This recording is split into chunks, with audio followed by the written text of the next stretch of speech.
እንደምን አርፍዳችኋል የተወደዳችሁ የኤልሳት ቴሌቪዥን ጣቢያ ተከታታዮች፣ ለዛሬ ቅዳሜ ረፋድ የተመራረጡ የአማርኛ ቋንቋ ዜናና መረጃዎችን ይዘን ቀርበናል። እንድትከታተሉን በአክብሮት እየጋበዝን አርዕስተ ዜናዎቹን እናስቀድማለን። አቶ ጌታቸው ረዳ ዶክተር ደብረጽዮንን በጠንካራ ሁኔታ ተቹ።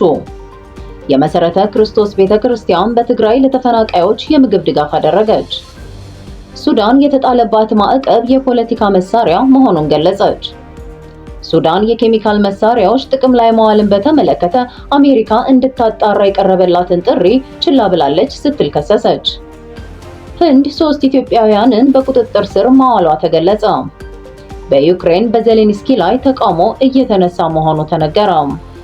ወደ ዝርዝር ዜናዎቹ እናልፋለን። ቆይታችሁን ከኛ ጋር እንድታደርጉ በአክብሮት እንጋብዛለን።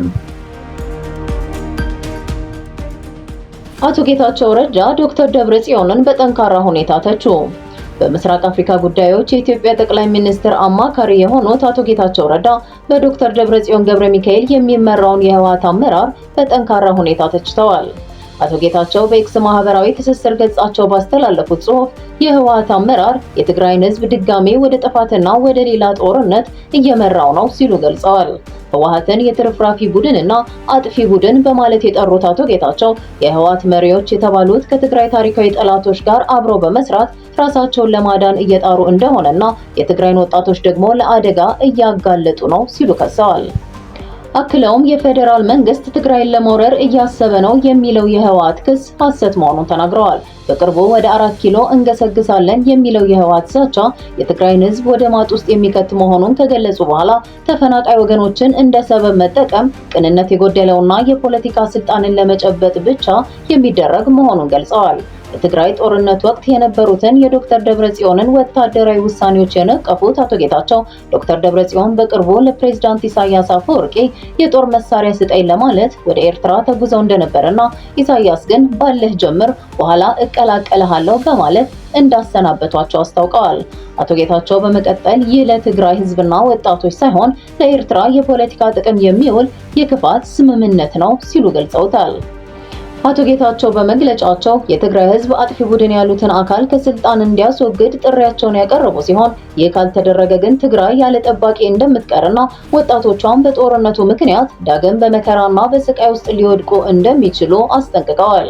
በመጨረሻም ማን መጥፋት አለበት፣ ህዝባችን ወይስ እነዚህ አጥፊ ኃይሎች በማለት መልእክታቸውን አብቅተዋል።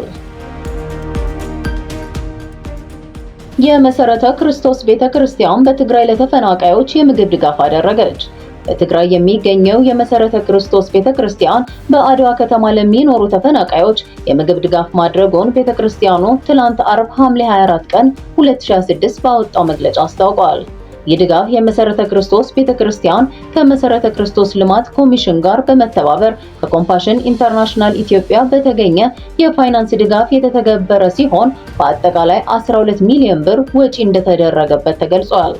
በዚህ ድጋፍ 3506 ያህል ሰዎች የእህል ዱቄት፣ ዘይትና ጥራጥሬ የተሰጣቸው ሲሆን 787 ህጻናትና ጡት የሚያጠቡ እናቶች ደግሞ ፋፋ ወይም የተጨማሪ የምግብ ድጋፍ ተቀብለዋል። በአጠቃላይ 4293 ሰዎች ከዚህ ድጋፍ ተጠቃሚ መሆናቸውን መግለጫው ያስረዳል። በትግራይ እየተከሰቱ ባሉ ኢኮኖሚያዊና ፖለቲካዊ ችግሮች ምክንያት የክልሉ ህዝብ በከባድ የኑሮ ችግር ውስጥ እንደሚገኝ የተለያዩ ሪፖርቶች ያመለክታሉ። በተጨማሪም በህወሓት አመራርና በብልጽግና ፓርቲ የሚመራው የፌዴራል መንግስት መካከል ባለው ከባድ የፖለቲካና የጸጥታ ውጥረት መነሻ ጦርነት በቅርቡ እንደገና ሊከሰት ይችላል የሚል ስጋት በክልሉ ነዋሪዎች ላይ ፍርሃትና ጭንቀት እንደፈጠረ የተለያዩ ነዋሪዎች ይናገራሉ። ሱዳን የተጣለባት ማዕቀብ የፖለቲካ መሳሪያ መሆኑን ገለጸች። የሱዳን የውጭ ጉዳይ ሚኒስትር አምባሳደር ማሂ ኤልዲን ሳሌም አሜሪካ፣ ብሪታንያና የአውሮፓ ህብረት በሀገራቸው ላይ የጣሉት ማዕቀብ ግቡን የማያሳካ የፖለቲካ መሳሪያ መሆኑን ገለጹ። ሚኒስትሩ በወቅታዊ የሱዳን ጉዳዮች ላይ በሰጡት ሰፊ መግለጫ በሱዳን ጦርነት ውስጥ የውጭ ኃይሎች እጅ እንዳለበት በተጨባጭ መረጋገጡንና ከጦርነቱ በኋላ የሀገሪቱ ዲፕሎማሲ የተለየ መልክ እንደሚኖር አስታውቀዋል። አምባሳደር ማሂ ኤልዲን እንዳብራሩት በሱዳን ጉዳይ የውጭ ሀገራት ጣልቃ ገብነት ስለመኖሩ የሚነሱት ጉዳዮች ክስ ሳይሆኑ በተጨባጭ መረጃ የተረጋገጡ እውነታዎች ናቸው። ለአብነትም በአሜሪካ የሚገኘው የየል ዩኒቨርሲቲ የሳተላይት መረጃዎችን በመጠቀም እንደ ኢትዮጵያ ባለ ቀጠና ውስጥ የጦር ካምፖች መቋቋማቸውን ማረጋገጡን እንዲሁም እንደ ዋሽንግተን ፖስት ያሉ ታላላቅ ዓለም አቀፍ ተቋማት ጉዳዩን መዘገባቸውን አስታውሰዋል። ሚኒስትሩ አክለውም ኃይሎቹና ቅጥረኛ ተዋጊዎቹ ከቻድ ከምስራቃዊ ሊቢያ በሀፍታር ቡድን በኩል አልፎ ተርፎም ከኮሎምቢያ ሳይቀር ድንበር አቋርጠው ወደ ካርቱም እየገቡ መሆናቸውን ገልጸዋል። በደቡብ ሱዳን በኩልም መንግስት ቀጥተኛ ሚና ባይኖረውም ህገወጦችና አማጽያን በሌላ መንገድ ወደ ሱዳን እየገቡ መሆኑን ጠቁመዋል። ምንም እንኳን አንዳንድ ጎረቤት ሀገራት ሚሊሻዎችንና ቅጥረኛ ተዋጊዎችን ቢያስተባብሩም ሱዳን ግን ታሪክ ያላት የጎለመሰችና በመልካም ጉርብትና የምትታወቅ ሀገር በመሆኗ እስካሁን ድረስ ከነዚህ ሀገራት የሚመጡ ስደተኞችን በክብር እያስተናገደች እንደምትገኝ አብራርተዋል። በሌላ በኩል በሱዳን ላይ ለተቃጣው ፈተና ከጎናቸው ለቆሙት እንደ ኤርትራና ግብጽ ላሉ እህትማማች ሀገራት የላቀ ምስጋናቸውን አቅርበዋል።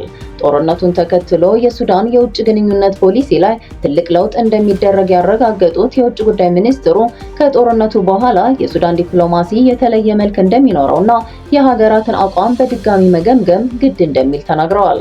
ማን ነው ከኛ ጋር የቆመው? ማን ነው ከዚህ ሚሊሻ ጋር በመሆን በሱዳን ህዝብ ላይ የተነሳው የሚለውን ቅርብም ሆኑ ሩቅ ያሉ ሀገራትን አቋም መገምገም አለብን ብለዋል። የሱዳን ህዝብ በለጋስነቱና በመቻቻል የሚታወቅ እንዲሁም በየትኛውም ሀገር ላይ ጥቃት ሰንዝሮ የማያውቅ ሰላማዊ ህዝብ መሆኑን በመጥቀስ በአሁኑ ወቅት በማያሻማ መልኩ በህዝቡ ላይ የተከፈተበት ጦርነት ግን የሁሉንም ሱዳናዊ ህይወት፣ ዘመድ፣ ንብረት፣ ትምህርትና የሕክምና አገልግሎት ያመሰቃቀለ ዘግናኝ ጥቃት በመሆኑ ከዚህ እውነታ አንጻር ሀገሪቱ የዲፕሎማሲ ግንኙነቷን እንደገና ማስተካከሏ እጅግ አስፈላጊ መሆኑን አስገንዝበዋል።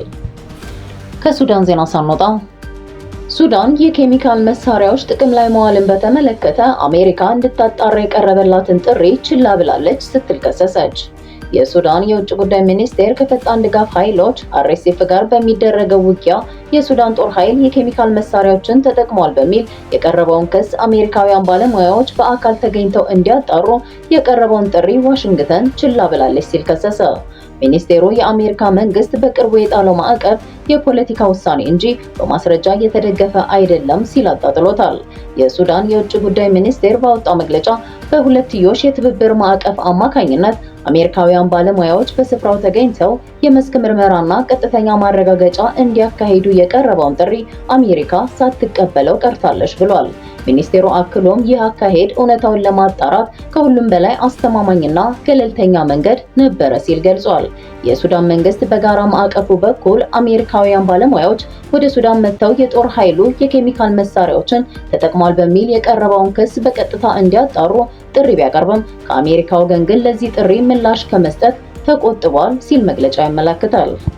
የሱዳን መንግስት ይህንን መግለጫ ያወጣው የአሜሪካ ውጭ ጉዳይ ሚኒስቴር የአፍሪካ ጉዳዮች ቢሮ ሱዳን የኬሚካል መሳሪያዎችን ተጠቅማለች የተባለውን ክስ እውቅና ለመስጠትም ሆነ ችግሩን ለመፍታት ትርጉም ያለው እርምጃ ለመውሰድ አልፈለገችም ማለቱን ተከትሎ ነው።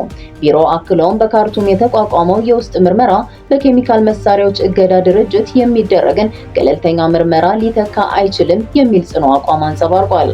ካርቱም የአሜሪካን አቋም ውድቅ በማድረግ ዋሽንግተን ላለፈው 1 ዓመት ገደማ ከሱዳን ጋር በዚህ ጉዳይ ላይ ስትነጋገር ብትቆይም የቀረቡትን ክሶች የሚያስረዱ ምንም አይነት ቁሳዊ ወይም ቴክኒካዊ ማስረጃዎችን ማቅረብ አልቻለችም ስትል ገልጻለች። በተጨማሪም አሜሪካ ባልተረጋገጡ ክሶች ላይ ተመስርታ በአንድ ወገን ማዕቀብ በመጣል የኬሚካል መሳሪያዎች ስምምነት የደነገጋቸውን ሕጋዊ አሰራሮች ጥሳለች ሲል ሚኒስቴሩ ከሷል።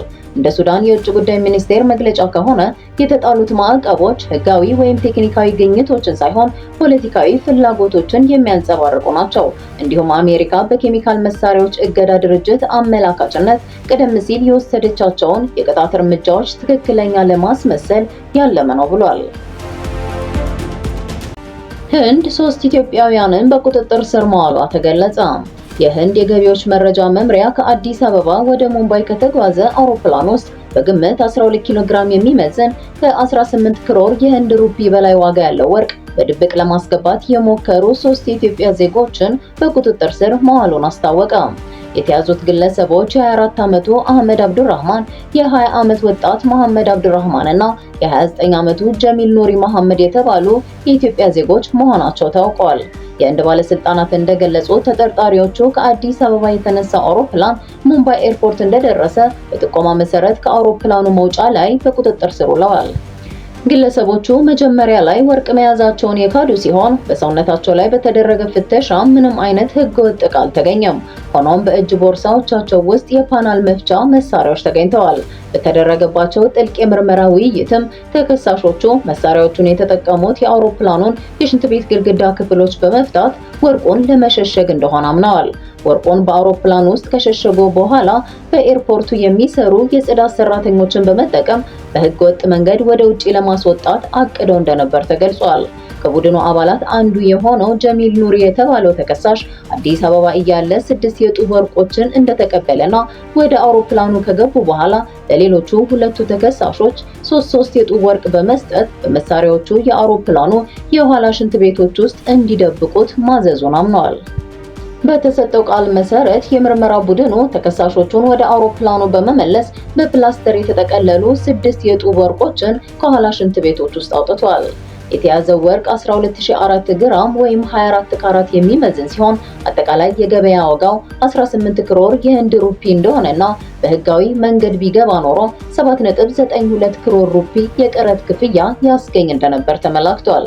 ተከሳሾቹ በቁጥጥር ስር ውለው ወደ ፍርድ ቤት በቀረቡበት ወቅት የህግ ጠበቆቻቸው ደንበኞቻቸው የህንድን ህግ የሚያውቁ አልነበሩም ሲሉ የተከራከሩ ቢሆንም ፍርድ ቤቱ ተከሳሾቹ በማቆያ ቤት ሆነው ምርመራቸው እንዲቀጥል ትዕዛዝ አስተላልፈዋል።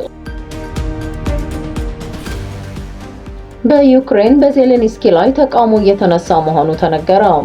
ፕሬዚዳንት ዜሌንስኪ የመከላከያ ሚኒስትሩን ሚካኤሎ ፌዶሮቭን ከስልጣን ማንሳታቸውን ተከትሎ በመላ አገሪቱ ትልቅ ተቃውሞ እንደተነሳባቸው ይታወቃል። ተቃዋሚዎቹ ሚኒስትሩን ወደ ስልጣን እንዲመልሱ እስከ ትላንት አርብ ድረስ ቀነ ገደብ መስጠታቸውም የሚታወስ ነው። ይህንን ተቃውሞ ለማብረድ ፕሬዚዳንት ዜሌንስኪ የተለያዩ እርምጃዎችን ወስደዋል። በመጀመሪያ ያደረጉት ከሚኒስትሩ ጋር ጸብ ውስጥ እንደገቡ የሚነገርላቸውን የአገሪቱን የጦር ኃይሎች ጠቅላይ ኤታ ማዦር ሹም ማባረር ነበር። ይህንን ተከትሎ ሚኒስትሩ ወታደራዊ አማካሪ እንዲሆኑ ጥሪ አቅርበውላቸው ነበር። ነገር ግን ፌዶሮቭ የቀረበላቸውን አዲስ የስልጣን ቦታ ለመቀበል ፈቃደኛ አለመሆናቸውን አስታውቀዋል። ከመከላከያ ሚኒስትርነት ውጪ ሌላ ስልጣን እንደማይፈልጉም በግልጽ ተናግረዋል። እርሳቸው ሲናገሩ በወታደራዊ ግዢ ውስጥ ያለውን ሙስና ለመዋጋት የጀመርኩትን የሰራዊቱን ማሻሻያ ለማጠናቀቅ በጠላት ላይ ያልተለመዱ ጥቃቶችን ለማቀድና ለማስፈጸም እንዲሁም በስርዓት ውስጥ ያለውን የውሸት ባህል ለማስወገድ ከመከላከያ ሚኒስትርነት ውጪ ሌላ ስልጣን ያለው ተቋም የለም ብለዋል። የ35 ዓመቱ ፌዶሮቭ ወደዚህ ስልጣን ከመጡ በ6 ወራቸው የተባረሩ ሲሆን በህዝብ ዘንድ ተወዳጅነትን አትርፈዋል።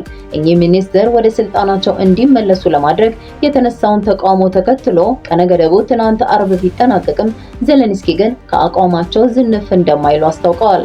ሚኒስትሩን በተመለከተ ከአቋሚ ያነሰ ማንኛውንም ነገር አልቀበልም በማለትም ለተቃውሞ መልስ ሰጥተዋል። ተቃዋሚዎቹ በበኩላቸው በተለያየ አይነት መንገድ የተቃውሞ ጥረታቸውን እንደሚቀጥሉ እየገለጹ ይገኛሉ። በዩክሬን ያለው ውስጣዊ ሽኩቻ ቀጥሎ እንደሚገኝ ዘገባዎች ያስረዳሉ። የተወደዳችሁ የኢሪሳት ቴሌቪዥን ጣቢያ ተከታታዮች ለዛሬ ረፋድ ያዘጋጀናቸውን የአማርኛ ቋንቋ ዜናዎች በዚሁ ፈጽመናል። ስለተከታተላችሁን እናመሰግናለን። ሰናይ ሰንበት።